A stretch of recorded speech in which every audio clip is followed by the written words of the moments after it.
E vamos falar agora de questão tributária relacionada a mercado de trabalho. Nós estamos em contato agora com o Eduardo Fleury, que é advogado tributarista, sócio da FCR Law, colaborador da CCIF, que é o Centro de Cidadania Fiscal, que ajudou na elaboração daquela proposta de reforma tributária que está em tramitação na Câmara. Agora haverá uma tramitação conjunta com a proposta também do Senado, se espera a proposta do governo, mas nessa semana nós tivemos muito questionamento a respeito do veto do presidente Bolsonaro a respeito da prorrogação da desoneração da folha para 17 setores. O Congresso deve derrubar esse veto e é sobre isso que nós vamos conversar agora com o advogado Eduardo Fleury. Uma boa tarde, Eduardo.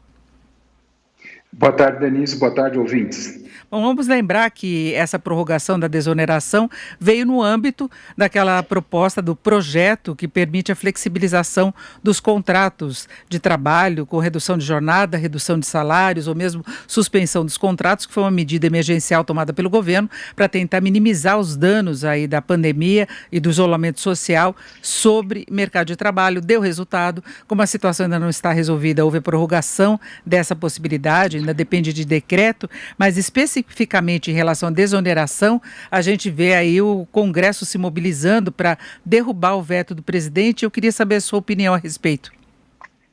A desoneração da folha, que ela veio inicialmente para poucos setores, inclusive alguns desses setores que hoje que estariam beneficiados por essa extensão de prazo.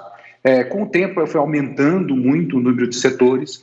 Depois, com o projeto de lei de 2015, foi uma lei de 2015, foi 2016, foi reduzindo os setores e reduzindo os prazos também, até que ficou estabelecido que, ao final desse ano, os últimos setores iriam ser, digamos assim, eliminados da desoneração. A desoneração da folha, só para lembrar, nada mais é do que substituir a tributação sobre a folha, aqueles 20% que se paga sobre a folha de salário para fins de aposentadoria, a empresa deixa de pagar esses 20% e passa a pagar um percentual sobre o faturamento, que normalmente é vantajoso para a empresa. Então, por isso que a gente vê várias vezes a empresa, principalmente nesse momento de crise, é um benefício muito grande para ela. O governo, a MP 936 foi para o Congresso sem esse dispositivo, o Congresso colocou esse dispositivo na lei e foi vetado. A leitura deste veto pode ser vista um pouquinho de duas maneiras, viu? Uma delas que, do ponto de vista de responsabilidade fiscal, isto é, o governo realmente não quer gastar mais, né? Não quer deixar de arrecadar mais no ano que vem, tá certo? E aí ele não está olhando pelos empregos que podem ser gerados para esse setor. Mas também existe, talvez, né, essa que está se especulando, é a intenção do Paulo Guedes propor na famosa proposta de reforma tributária que ele prometeu que vai apresentar dentro de pouco tempo, né? Ele vem prometendo há um certo tempo, mas agora se espera que ele mande. Pode ser que ali ele esteja com uma política mais ampla de desoneração da folha, entendeu? E aí talvez tentando substituir por um outro tipo de imposto, e mais uma vez pode voltar a história da CPMF. Então, talvez a gente tenha esse tipo de abordagem. Esse veto já venha com essa ideia por trás, vamos dizer assim. E se especulou essa ideia, a gente não tem certeza sobre isso, mas existe um certo comentário sobre essa hipótese, né? Mas realmente, por enquanto tem o veto, o Congresso diz que vai derrubar, mas eu desconfio que a gente tenha essa situação de que pode haver uma proposta de reforma em que se desonere a folha e se entre talvez com outro imposto para substituir a contribuição sobre a folha. Uma desoneração mais ampla seria até bem-vinda, porque é um custo muito pesado para as empresas, de um modo geral, e os setores envolvidos agora são aqueles que têm um uso mais intensivo de mão de obra. Então, eles têm essa vantagem aí da mudança do tipo de cálculo da contribuição. Agora, há uma preocupação com essa possibilidade de compensação através da volta da CPMF, e aí eu queria saber como é que ficaria no contexto da reforma tributária que está em discussão no Congresso. É uma proposta que antes da pandemia já vinha gerando muita polêmica, aquela questão de na hora de se equilibrar a balança aí da carga tributária, alguns setores poderiam ter um custo maior tributário e pegaria também, dependendo do quanto que se utiliza de mão de obra. Você acha que cabe essa discussão da desoneração na reforma tributária que estava sendo pensada ou discutida? Olha, existem alguns momentos que quando a gente está analisando, né, por exemplo, quando veio a pandemia, no começo do ano, né, em março, eu realmente, do ponto de vista analista, bom, realmente acho que a reforma tributária fica um pouco prejudicado, né, não só a reforma dos impostos sobre bens e serviços, mas também sobre essa questão da folha, contribuição na folha. Mas, de uma certa forma, isso se ressuscitou hoje, né? Está muito forte, eu vou dizer assim, para você, Denise. Eu vejo claramente que existe uma disposição não só de trabalhar com uma reforma no âmbito do imposto sobre bens e serviços, né? Substituindo os 5 impostos que nós temos sobre venda de bens e de serviços, mas também sobre a folha, né? Sobre a folha e até mesmo o ministro, na semana passada, mencionou a questão do imposto sobre dividendos, né?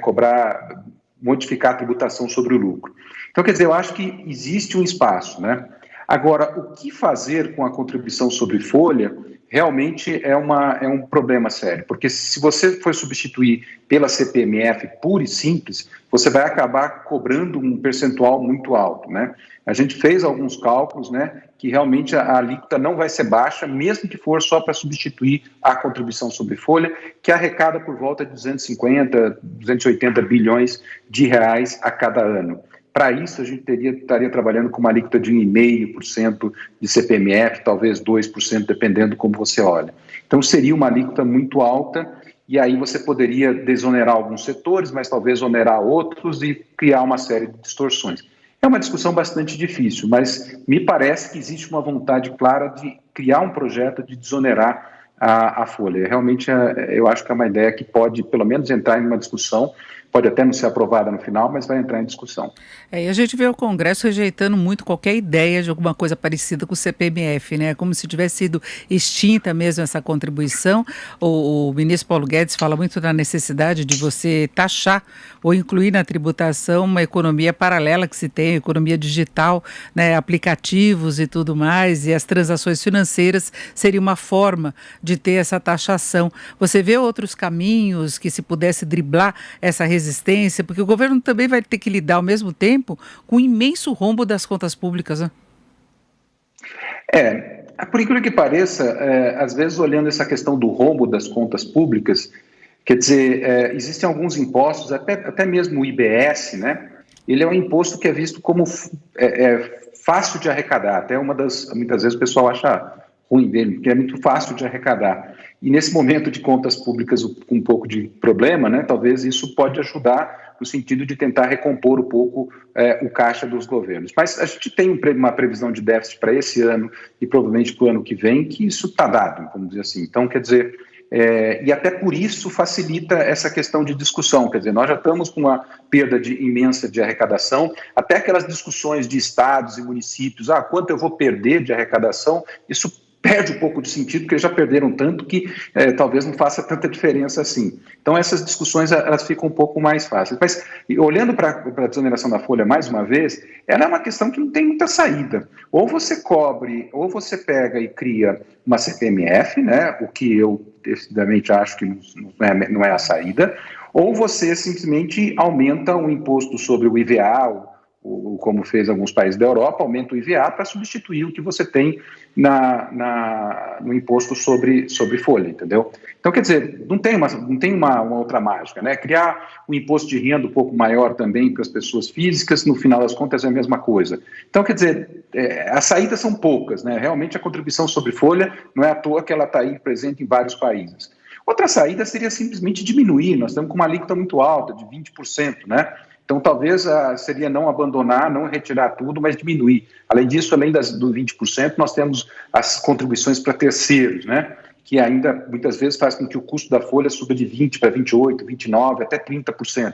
Tem ainda o SAT, a contribuição para seguros de acidentes do trabalho. Enfim, existe uma série de outras onerações sobre a folha que poderiam ser reduzidas e melhoradas. E aí, nesse sentido, a gente poderia ter uma desoneração, não 100%, mas uma desoneração, melhorar um pouquinho a situação, criar outras bases.